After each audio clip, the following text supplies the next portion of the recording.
the Learning and Development Podcast, presented by 360 Learning.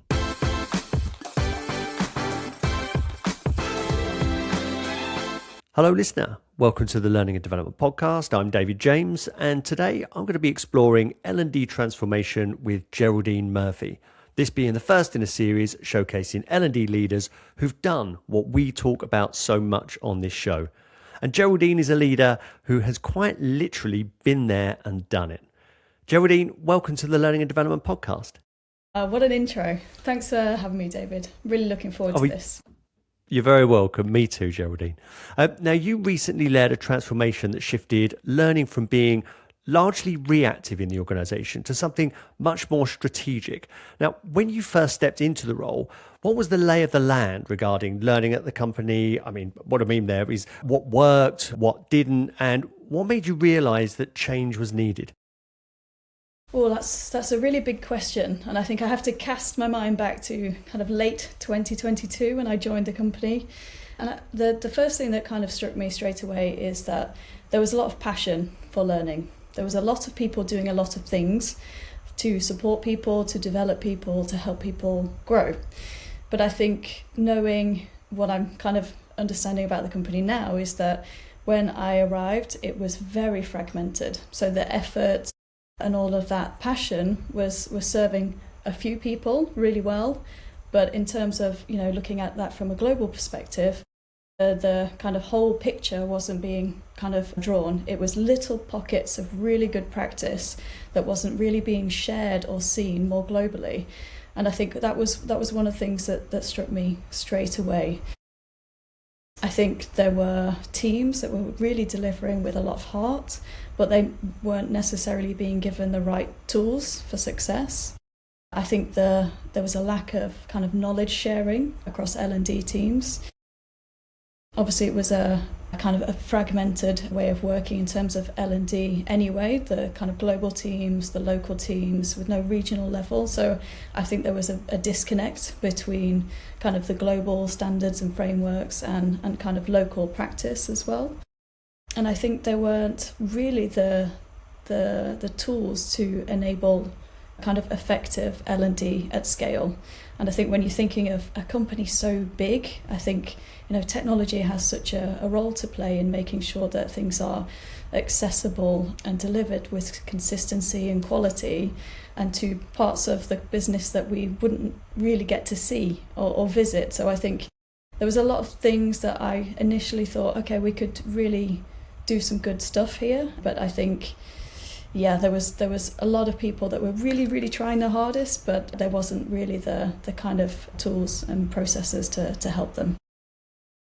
We're talking an enormous organisation as well, Geraldine, and when we talk about learning and development on the podcast, quite often it's ambiguous whether it's could be for a small company, a medium-sized company, but when it is a vast enterprise as well. I mean, no, the way you're describing it is it's so succinct, it's so clear. But I'm sure that when you looked at the lay of the land, I mean, could you see where the edges were? How did you tackle that? Well, it took me a while. It wasn't like bing overnight. I know the solution. I know it took me a while to figure out where the pain points were. It took me a while to figure out, okay, so what change needs to happen in which pockets to make sure that we can get the kind of maximum benefit. So it was kind of, yes, there is a lot of things to improve, but actually there was not a lot that was completely broken. I think there were, the fact that there was such passion and such heart in wanting to enable growth for our people, I think that's the best place to start. I think the other things were, we can improve the systems, we can improve the processes, and we can improve, the ways of working. But actually, and fundamentally, if learning is not seen as a core part of your business, that's the hardest bit to get kind of change on.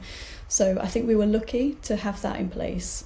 And, seeing that as the core of, okay, that's the kind of lever for change. The rest was, okay, there's an overuse of vendors. Okay, let's tackle that. There's spend on things that are kind of duplicated across countries, across regions, even across departments. Okay, let's see about, how we can design once to deliver multiple times. Let's see if we can establish, clear ownership and clear processes around the tools. Who owns them? Who gets to say what the roadmap is? How do we align that roadmap to what really we need? How do we ensure that, teams aren't opting out of the global tool set and buying their own? How do we ensure that we're actually delivering in the way that serves, 80% of the company and tailor to 20% of the company? How do we look at the things that are not really working? So competency models, super static. They weren't really getting any traction. People couldn't remember them. How do we look at, changing those things? So it was those bits that were kind of sticky and they kept coming back, but the passion and the heart never went away. So that kind of really kept me going in those early stages of designing the transformation. It's a brilliant place to start, isn't it, when you recognise that what is already there. But I can imagine that from all those questions that you're asking and outlining there, Geraldine, that the listeners thinking, tick, yep, that's me, tick, yep, that's me, and filling their bingo card up. You've just described their really common challenges there. So you've offered the questions. How did you go about doing that? How did you when you recognise what was missing, what were the steps towards bridging that and putting the pieces together? Yeah, so I did a bit of a let's understand where we are. So I did a lot of talking, listening, more listening than talking, surveys, focus groups, really trying to figure out what were the main challenges, what were the main opportunities, and how do I, in my role, within my sphere, influence this type of change. So we're talking, I will take a bit of ownership of this. I will take a bit of ownership of this. What is my remit? How do I ensure that if I can put together a business case, how would I get that heard and seen and understood by the stakeholders that need to sign that off? So it was really about gathering the insights and the data about what wasn't working and tying that to, outcomes, possible opportunities, cost. Hate to say it does boil down to cost, and then outlining that future state, or the proactive future state, as I called it previously. So it's snapshot of where we were. What's the data telling us? What does the data kind of show us in our insights, and how does that project us to that future state that we've dreamed about and we want to go? So the things that were kind of jumping to mind were, okay, so there was no team involved in owning the processes or the tools or the roadmaps. So, okay, maybe we need to create that team. Who are the right gatekeepers of those things? In the global learning and development team, it was learning business partners, and there was no learning experience specialists at all. So, okay, the first thing that I did, pitch the business case to create that team. What will they own? What will they do? And importantly, what's the promise to the business? Because if the business is investing in those things, you need to promise that you'll deliver something. And that is, that's impact, that's about productivity, that's, cost effectiveness. It's those kind of things that really get listened to at those top levels. So that was one thing. And in terms of an ecosystem, so what wasn't working? What were the tools that were kind of being opted out of?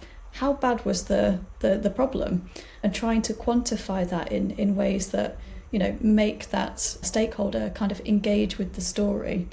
So if you're spending, I don't know, say $500,000 per year on this ecosystem, and people are saying, I'd rather do it on SharePoint, or worse, I'll go and buy my own and I will manage it and I'll do everything else outside of the global standards and frameworks. What's the challenge for the business? What's the cost? What's the spend that you don't see? Because quite often that comes with support charges, that comes with, I don't know how to use it, let's just buy in a vendor to create some stuff for me. And that's the stuff that you don't necessarily see in that global perspective. So it was really about tying where are we now? What do we want to be? And what are the main challenges that we can effect change on to get us to that proactive future state? And data and insights really, really helped with that. It wasn't just the learning team think we need to do this, because it doesn't really get us any further at the moment. So it's really about linking it to business outputs, business productivity, and the overall cost and impact. So Geraldine, a couple of questions spring to mind. Number one is on the accessibility of the data, because one of the challenges I see and I get a lot of the time is that there is either not the data or L&D doesn't have access to that data. So I've got a question on one side around how accessible was it, and when it wasn't accessible, how did you go about it? And then secondly, how long did that entire process take you? Good questions. So in terms of the data, no, it wasn't really accessible for us either. So what I did was I started to generate data. I started to, do the surveys, get a mix of qualitative, quantitative, speak to people, look at, the types of qualitative data that were kind of backing up what I was seeing and observing in focus groups. So that was one thing. I think when it came to hard data, I'm going to call it hard data, but hard data outside of the kind of systems perspective, it was a case of looking at how often was the system used, total learners versus engaged learners. What's the dropout rate there? It would be things like, when was the last time admins logged into the back end of the system to do anything of any value? How long did they spend updating, home pages or whatever, if they ever did that or not? So it was those kind of looking beyond maybe hours spent, because that's all a bit loose, but it was more about, how can we collect data to show us what the learning experience is for learners, but also, and equally important in our case, it was how do we understand the usage of our learning admins and our learning community, because they are the driving force of a learning system. And if they are opting out, and if there is no data to say that they are engaging in these ways, mega problem. And from end to end, how long do you think your investigation and analysis took? Oof. I think to get from joining the company until submitting a business case for change, including the business case for setting up the learning experience team, I think probably 12 months. Yeah, it was a real deep dive. And we know things don't move so fast. Sometimes when it comes to L&D, it's been a bit of a slow ship to turn. And I think Heineken was in that kind of state as well. It was an area that I think wasn't heavily invested in for some time. So I think there was maybe it's not broken, we don't need to fix it kind of mentality. And that's what I was kind of trying to, that's the context that I was submitting that business case in. So it was not easy to get it all the way to where it needed to go with that sign off, but it was okay in the end. There's so much that we're going to deep dive on as we go through this conversation. But the first one is something you touched on earlier on. And that was that there seem to be so many people inside the organization deciding on and procuring L&D solutions. So how did you start to move people away from that shiny new thing mindset towards something more sustainable?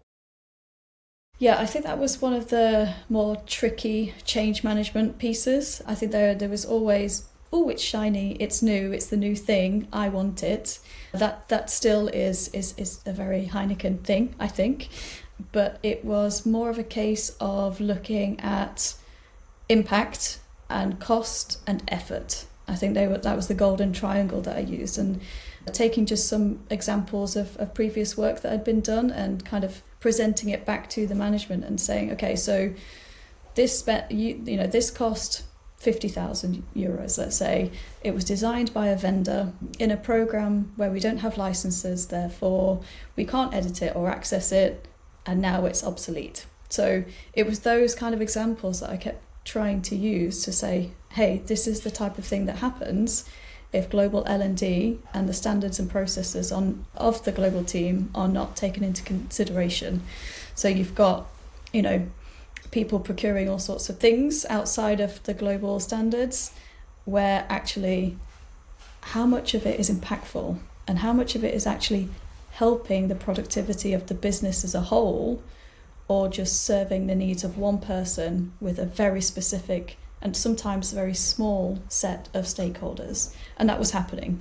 So it was really about being transparent and open and having lots of conversations about what people actually needed and wanted, and when something could be done and there was an alignment of expectations, make the agreement and deliver. And that was really it. So there was an example of, there was a whole set stakeholders operating outside of the global toolkit. So they were procuring their own, spending lots of money on just the system, serving their own specific need, then paying for external support to support them in that way. They didn't do the training themselves, so they were also spending money on getting people that were trained to use the system. And it was a case of, this had been a really historical challenge. And this had been going on for some time, but there was never the conversation or an agreement or an alignment for us to just look at the business need that they have purchased this thing for, and to see if we can also solve it by moving forward together.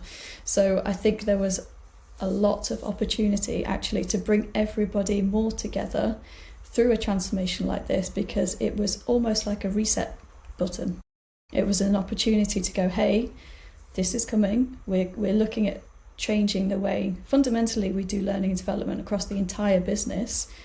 How can we bring in your use cases and solve them for you and with you, and put to bed all of those kind of fringe systems and tools, so that we've got a really concise and consistent way of doing and being, so that we can can move forward together. I think that was the message, and it was really about being clear on what you can deliver and what you can't, and really backing up the answers with solid information, not just that's tricky, no, we don't want to do that, no, really, we can't do that because X, Y, and Z. And I think it was the honesty in the conversations that I think really helped. As you were explaining that, Geraldine, I had flashbacks. I did a similar exercise when I was at Disney, like when I took over the European Learning Talent and OD function. One of the things that I recognised was a huge opportunity was tackling the shadow L&D function. There was the centralised function that me and my team ran, and then the unknown shadow function. And as soon as we started to lift the lid and associated costs with names and stakeholders, I took a big gulp and thought, all right, okay, there are some challenging but exploratory conversations to be had. And what I love about the way that you've just stated that is that there's a bigger story to tell. There is one not just of individual inefficiencies, but one of a collective responsibility as one organization. And that if you challenge one person on one set of habits and one set of activities or one set of expenditure, then you get into a conversation around the specifics. But when you tell a holistic story about global inefficiencies, all of a sudden you just see or a lot of people, they're part of the responsibility of what is a bigger problem, and then help them. And what I loved about what you said there is not just say that something's going to be taken away, but ask questions around how can we address the same need, but in a more collective and in a way that benefits the organization, rather than perhaps continues with a great big hole in the budget bucket. Exactly. And it is those kind of individual use cases where there's inefficiencies. So if you can imagine, at scale, that's a really big problem, because if you've got even 3 fringe tools in a global team that isn't part of the global ecosystem, times that by 85 decentralized learning teams across the globe, can you imagine, what the possibility of the spend, the duplication, the effort, the time, all of that kind of, and that boils down to productivity. So the whole focus of bringing things together under one umbrella was to help, take some chores basically away from local learning teams. what do you hate doing? Oh, that all that learning admin. Okay, well, let us do that then. But the trade-off is that you have to use our tool. Or, you know, what's that stressor, that trigger in your day-to-day learning and development life? Oh, you think it's really difficult to find reporting. Okay, let me bring you into the global tool. Let me show you, and then that will make that easier. So it was really a big driver to bring in as many people to the global tools and systems as possible. And it wasn't something that I'd envisaged to the scale that I then saw afterwards. You know, I had emails saying, oh, we noticed that we've got a brand new learning system. It looks really simple to use. Can we join? Can we be admins? Can we be creators? Can we be knowledge sharers? And it was a case of, yes, let me access the training and then set you up. And it was a whole kind of process to get them onboarded. But that was a real big thing. I can imagine. So once you began challenging that culture of let's just build something new or let's just buy something new, how did you help teams think differently about whether they used what was already there or created something new or did something different? Yeah, I think we spent a lot of time thinking about the change management curve. We also spent a lot of time thinking about the kind of offer. What was the offer? If we were going to go with this system or this toolkit or whatever, what are the bits and pieces that are really going to, 1, solve challenges, 1, enhance productivity, 3, enable more effective learning and development, you know, all of those kind of big drivers. And it was a case of let's just be as transparent as possible and bring people in from the very beginning. So let's be clear what we're delivering, what the vision is, try as much as possible to align on that vision so that everybody is clear, but then also do really deep dives on where we are and where we're going to make sure that people understand that it wasn't just a technical change, it was a transformational moment where we were saying, yes, the technology is a driver and we're going to change the technology because we will. But more importantly, your day-to-day work might change, and this is how. Your time spent on reporting might change, this is why.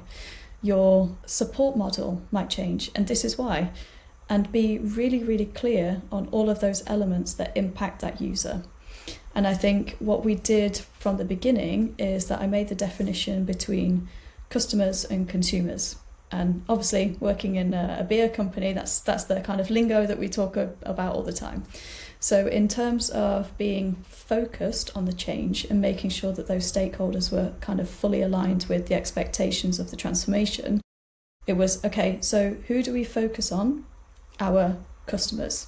And our customers are all of those L&D community people, everyone involved in L&D. They were our core set of customers.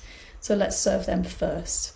And in turn, they will serve all of the consumers who are the 90,000 other learners in the business.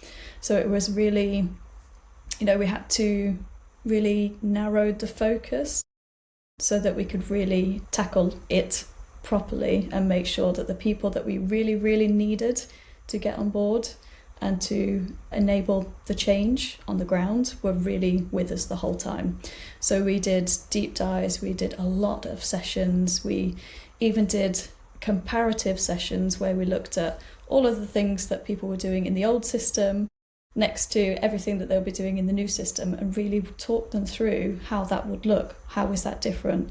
How are they going to get time back? How are they, you know, and listen to the challenges even that they were stating at that point, and really trying to be as transparent as possible about how that change will affect them, because everyone has a personal response to change, whatever that looks like. So in the case of technology, it was, oh, now I have to relearn how to do something, or I just got comfortable with this, now I need to do more training now. So it was really shining a spotlight on all of those facets of the change to make sure that we were taking people along in the right way. It was a big part of the arc. And you mentioned when we were preparing for this that you had a 4Bs model as well that Yes. helped. Yes, the build, buy, borrow, or bot. I think in terms of content development, this was really, really a massive thing because, again, going back to that reactive state that we talked about when I arrived in the company in 2022, there wasn't really a curating type of mindset. It was always, let's just create from scratch every time, something new, something shiny. And quite often that content was really expensive, used very briefly, and then disappears into the back end of the system. It's in the Wild West and nobody kind of claims it or renews it. So that was just a very build focus. And I think throughout the transformation, when we were talking about, tools, toolkits and AI and content creation and going through such a rapid technical change, knowing that we have to rebuild thousands of courses and thousands of programs, I really wanted to embed this idea of thinking more intentionally about the effort that was needed to produce content and the impact that it was going to create and the spend that it was going to cost. So, in terms of creating, let's say, an onboarding program. Okay, onboarding, does it change very often? Is it quite evergreen? Is it quite standard across the business? Do we need to tweak it that often? Probably not. Therefore, maybe we can invest a bit more time into it. Maybe we could make it slightly more Hollywood style, and maybe we could borrow a little bit from other places to make it absolutely amazing. So that's where you would probably build something from scratch and borrow from other areas just to make it the best it could be. However, if it's, we've noticed that there's a problem on one of the machines, it needs a really quick fix, we haven't really got a lot of time to produce the content to address the training issue, can we bot it? Can we use AI to create it quickly to get it deployed into the business as quick as possible? Because actually it's kind of responsive, it's not really something that's going to be around for a long time. It doesn't need to be Hollywood style produced. We just need to get it out. So I think those build, buy, borrow, bot kind of themes were about how do we address content in the best way and use the system in the best way, but also think about our productivity. Because again, if we're creating stuff from scratch every time, it takes a long time. There might be, again, use of vendors, a lot of spend, and it might get seen by 5 people because there is just, that need for training in a very small pocket of the business. So it was really about embedding that mindset into the learning community when it came to producing content. I've got a funny feeling now, Geraldine, that your 4Bs are going to be mentioned many, many more times as a result of this. Now, you've mentioned you've talked quite a lot about stakeholders within this, but I think it's worth zeroing in a little bit further because transformation, the scale you've done this relies heavily on stakeholder support. So, what did you learn about influencing and managing expectations through a change of this size? Fantastic question. I think I'm still learning every day about influencing and managing change, but I think there were maybe some spots that I didn't anticipate that needed so much attention at the start of the transformation, which I wish I had paid more attention to. And I think that was probably me kind of thinking, okay, so this is what I need to do, this is what needs to be delivered, but hey ho, there are groups of people that I actually need to bring in before I even present the business case, which I didn't do. And I'm talking about our lovely HR systems team. And those people, they're crucial to have on board. They are crucial for your roadmap. They are really integral to, the linking up of all of your HR systems to make the data and insights, as whole and holistic as possible. So I think in terms of where I could have done a bit more upfront work before the business case was submitted, I think it would be making sure that those stakeholders were involved from the very beginning. But in terms of influencing stakeholders kind of post business case submission and getting the green light for change, I think it was really about, again, being super transparent and building trust. And, I think it was really crucial for me and my team to say, yes, we will do this, and we do it. Or, no, we can't do this, and this is why. Can we help you do it in a different way? And I think it was really, a case of listening, but also knowing when you needed to flex your decision making and when you needed to stick to your decision making. Because obviously when you're working at scale and you've got 85 decentralized learning teams to support and bring with you, if you have 5 of those teams that say, no, we don't want to do that, or no, we want to do this instead, but can we have this and can we have this? And there's lots of different requests coming in when you've already kind of set the bar for the design or whatever it is that you're chasing, or the target date. It can be very easy to say, oh yes, we can do that, or oh yes, we can do that, and try and serve everybody, because that's in our nature. That's why we do L&D. We are, supporters, and we want people to be happy. But I think in doing that, you kind of distill your own design, and there's sometimes it's really not easy, but sometimes you just have to say no and say, this is why. And I think we had to do that on certain occasions. And yeah, it didn't feel nice always, but we did it with the best intentions. And again, it was back to being transparent, say what we do what we say, and making sure that we're delivering what we say we deliver. And in every case, just keep the conversation going as much as possible to ensure that the trust is there. Because if people trust that you're going to deliver the things that they want you to deliver, that you've made an agreement on, then the worst thing you can do actually is kind of hide away when you think something's not really working. And being, my recent manager, he said, don't be a watermelon. And I was like, don't be a watermelon? What do you mean? He was like, I don't want a green thing on the outside, but it's red inside. And it was a case of, okay, so I had to remember every time, just don't present the watermelon. So again, it was just about being open and transparent. And when things were difficult, bring those stakeholders in to your decision making. So that at one point I did an open session with all of the we called them the high users of the L&D ecosystem. So they were the L&D teams that were using all of the systems really regularly, high traffic, high creation. And I did a session with them to present the challenges on where we spend our money. And that would never been done before. They were saying, oh, we never really get to see this information. This is cool. We feel part of that conversation. We feel part of the decision making. And it was the case of, I had a budget and I had to spend the budget, and I wanted them to input on the decision making around, okay, do I spend it on recreating those thousands of courses that you then don't have to do? Do I spend it on recreating all of the global academies and the local academies? Or do I spend it on training? Do I, what's going to be the best outcome for the teams, and present it out to them? And it was a really great session. And not only did it give me great insights, but it was also building trust and making the stakeholders part of the decision making. And for a global team to do that, I think that's great, because the global teams are often seen as, they don't know anything. They kind of just sit over here and they just tell us what to do. But actually, we just flip that completely on its head.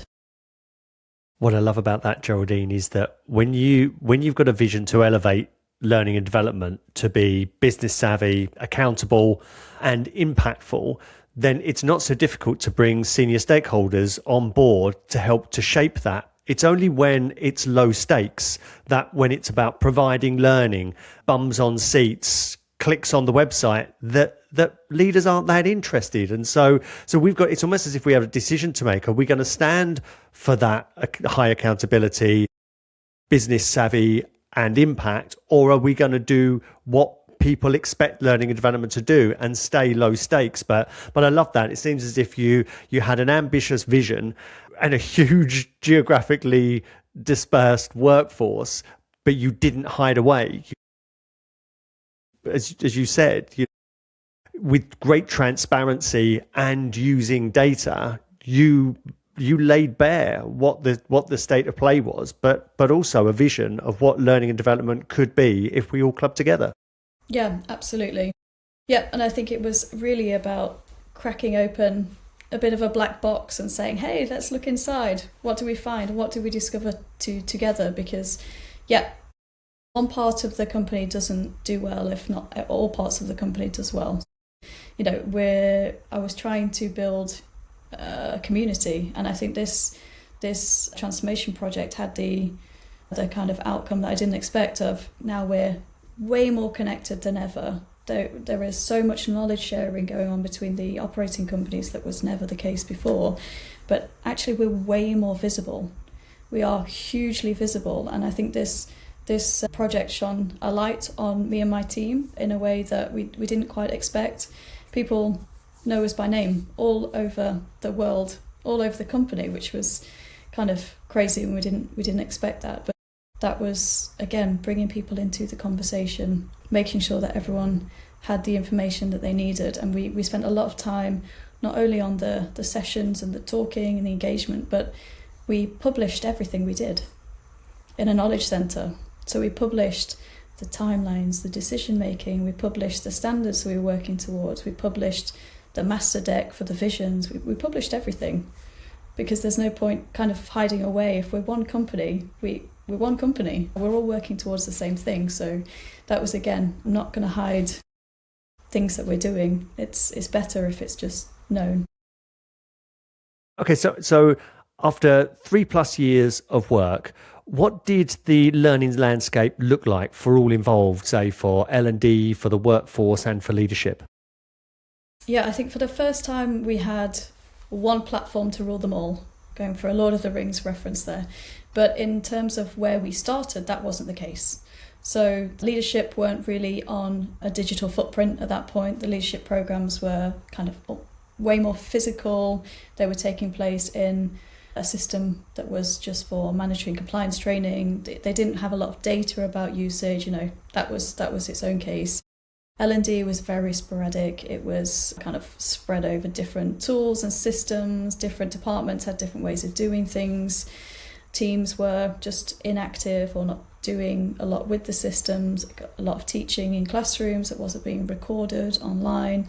Again, no digital footprint of that activity. So the data and reporting really wasn't accurate either. So that's where we were. I think now we've got a unified way of doing things. I think we've got way more consistency about how we design and deploy learning across the business. I think we've got more centralization in terms of governance and standards than we ever had before. I think we've got a really solid SOW, standard operating procedures. We have them in place, and they were just non-existent before, and they really help people understand the decision making behind the system and why, and also then how to use the system. So that's another really big thing that we did. But also we've got way more emphasis on training than we ever had. So for the first time we've got a certified annual training cycle for anybody that wants to be an admin, an author or a coach. We've got personalised pathways for all types of roles and users, and that's something that we never had before. So we know that every member of the learning community is fully skilled and is able to showcase their skills using their certification. Everything that is taking place on the system is assigned to those principles that we set up. So again, way more consistency, way more focus on quality of outputs. Build, buy, borrow, bot is still embedding, but that's there. Loads of people are embracing the AI tools for content creation when it's kind of rapid development to address certain training needs. And I think we'll just begin to kind of just focus on, keeping that roadmap in place and making sure that those gatekeepers of that roadmap stay focused on the business needs and business productivity.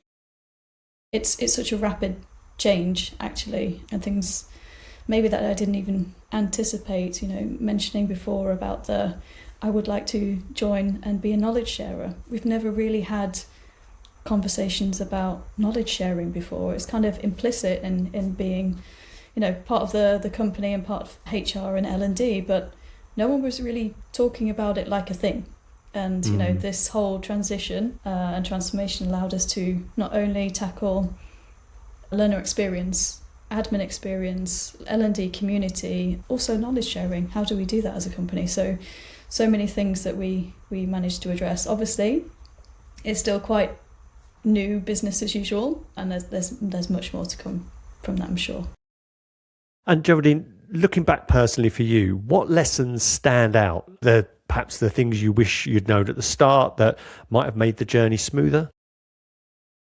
Ooh, probably lots of things. I got a lot of grey hairs in the in the time that it took. So I think if I have to think about me, I think it was really decision making. I think there was a lot of times where I just had to trust my decision making and stick to it and not be influenced too much by, how others were kind of seeing that. And I think that was key for me, because I had this vision and, I understood what I really wanted to achieve. And I think when there's so many senior stakeholders involved, it's quite difficult actually to almost stand your ground and stay strong in those times where you have to make difficult decisions. I think also learning to talk the language of tech, but not leaning in too much to try and do the tech. I think that for me saved me a bit, because I didn't get pulled down into lots of the really, really technical conversations. You need to learn the language, but don't necessarily have to do the work. You just need to understand it to ensure clarity and alignment. And I think for me, from the beginning, one thing that I really wanted to make sure that I did was agree the MVP and the roadmap up front with the stakeholders. And I think, again, going back to being clear on expectations, I challenged myself to kind of overshare to make sure that everyone was kind of going along with me. But I think that helped me in just having difficult conversations. There was a lot of difficult conversations, and I know that's part of everyday work, but sometimes it's you really have to practice that, because they're not easy.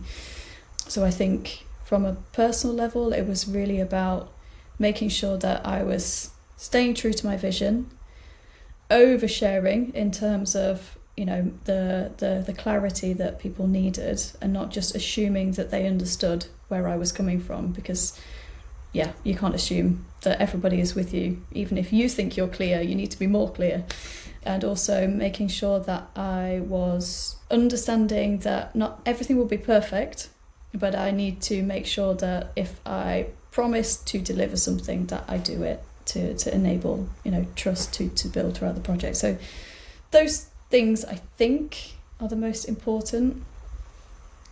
And one other thing probably was, I think it was really interesting, and I presented not too long ago at a conference in Poland, and a lady came up to me afterwards and she said, "Oh, this is a tech conference." And I was like, "Yeah, you didn't mention tech really at all in your presentation. Was that intentional?" And I was like, yeah, maybe it was. And what she meant by that was I was talking about the story and the vision and the transformation, and basically really leaning into the business case and the business challenges, and not talking or not leading with the technology itself. And that was key. I think, it was a technical transformation, because we did alter some technology. We did implement technology, but that wasn't the driver. We weren't doing technology for technology's sake. There was a bigger story there. And I think that was one of the things that I wish I'd really done more of at the beginning, to really set the scene in terms of, yes, it is a lift and shift of an LXP and an LMS, but let's situate that in a bigger story. So that's one thing I wish I had done more, but I think it was really, really important, and that gained a bit of momentum throughout the project. By the sound of it, Geraldine, it's the antithesis of the shiny new object that we can be allured towards in L&D, thinking if we build it, they will come. What you've done is a far deeper analysis, far greater stakeholder engagement within that, and then looked to create L&D that's fit for purpose rather than try to land technology that would just largely be assumed would be fit for purpose. Yeah, and I think if I cast my mind back to the RFI stage in terms of functional requirements, the Excel sheet was horrendously large. It was a piece of work that I really jumped into, and I thought, okay, if we're going to do this, we're going to do this properly. So every line item, every functional kind of requirement was, is it a need, or is it a nice to have, or is it roadmap status? And it was lines and lines and lines and lines, and it was extremely detailed for the right reasons. And that was because every line item and functional requirement had a backstory. So even when it got technical, it was really important to think, okay, but what's the reason behind this? Why am I asking for this? This is not a non-negotiable for no reason. So that was also something that, again, wasn't actively aware of it when I was doing it, but then reflecting back on it, I was like, oh, that was really intentional and detailed there, and that really helped. Of course, when you're making the promise that you are going to do what you say you're going to do, then you need the right tech infrastructure in order to deliver that. You can't just go with something. You can't promise the world and provide them with a dud or more of the same. It has to be, as you know, even with what you were talking about earlier with your 4Bs and the fourth one being bot, which speaks to a thoroughly modern and principled learning and development team. So the tech infrastructure needs to be able to support and if not supercharge your team's efforts. Yeah, and I think one of the things that we were trying to do as we kind of went along was, are we delivering something the same or better? And if we can't deliver something the same or better, why are we doing it? Or what's the trade-off? So that was also really interesting in the conversations around, those fringe technologies and seeing if we can onboard them and bring them into the global toolkit, because it was a case of, okay, what are you doing? What's so specific about this tool that you've bought? Can we join forces? Can you come with us? And can we offer you something that's the same or better? And if we can't, again, be really super honest about that. Or can you join us and we'll offer you the same, but the roadmap is really even better? So that really helped in those conversations as well, to be really clear on, again, expectations, but also there are things in the toolkit that are coming on a roadmap that might be very interesting for you, but you just might have to wait a couple of months. And, it's not dangling the carrot in front of those stakeholders, but it's a case of, if you want to re-sign your contract for this fringe tool to cost you, 75% of your total annual budget, go ahead. However, you can have this for free and spend 75% of your budget on other things to create real massive impact. And it might just take a slight readjustment of a process, or it might take a slight readjustment of a ways of working where step 1 becomes step 2 and step 2 becomes step 3. Hey, but it's really about the impact. So that was also really, really crucial in that stage. Now, Geraldine, as we look to wrap up the conversation, for the listener who perhaps sees the need for transformation in their own L&D function, but perhaps doesn't have the permission or the leverage to change things, what would you suggest to them? I think that would probably be a really frustrating place to be, if I'm honest. If you can see the things that could be better, and if you can see why the status quo is not working anymore, I think that's really frustrating. What I would do from the start is just to start to gather the information, start to gather the data, start to talk to your stakeholders, gather those insights to create the story. And as soon as you start to get clarity of that story in your brain, you get more confident about that story and you kind of know where you have to go. I think at that point, you're more ready. And I think at that point, you've understood what those challenges are, and you're able to kind of think about what the future could be. And I think, obviously, I looked at taking the learning and development team from being really reactive to proactive, but there are quite a few steps in that. So it might be a case of, where do you want to go, or where's possible? you might not be able to go from, the Earth to the moon immediately. You might have to go, jumbo jet kind of level first. So it's about looking at what isn't working, thinking about the ways that it could change, and not just accepting that the status quo is where you should be. And I think there's a lot of stakeholders that go, it's not broken, let's not fix it. But if it's not delivering what it's meant to be delivering, if your business is suffering, if your people aren't growing, then the business is not growing, then that something needs to be kind of done about it. But start to build the picture, start to get the data, create your insights, and start talking about it, because people will listen when it gets to the point of, okay, so this is the business impact, this is the business impact. And if you can tie that to something really, really concrete, like, okay, so if this person doesn't get this type of training, or if they opt out on this training, that means that the line breaks of this particular machine, that means that there is a day less of beer making, that means that the sales suffer by 20% on every other Friday, whatever it is. If you can make that calculation using the data that you gather, then that's a really good place to start. Brilliant. Wise words spoken by somebody who's been there and done that. As I said in the intro, Geraldine, that was so insightful. There's no doubt that the listeners are going to gain not just a great deal of inspiration, but also practical know-how. So Geraldine, thank you very much for being a guest on the Learning and Development Podcast. Thank you for having me. Thanks, David.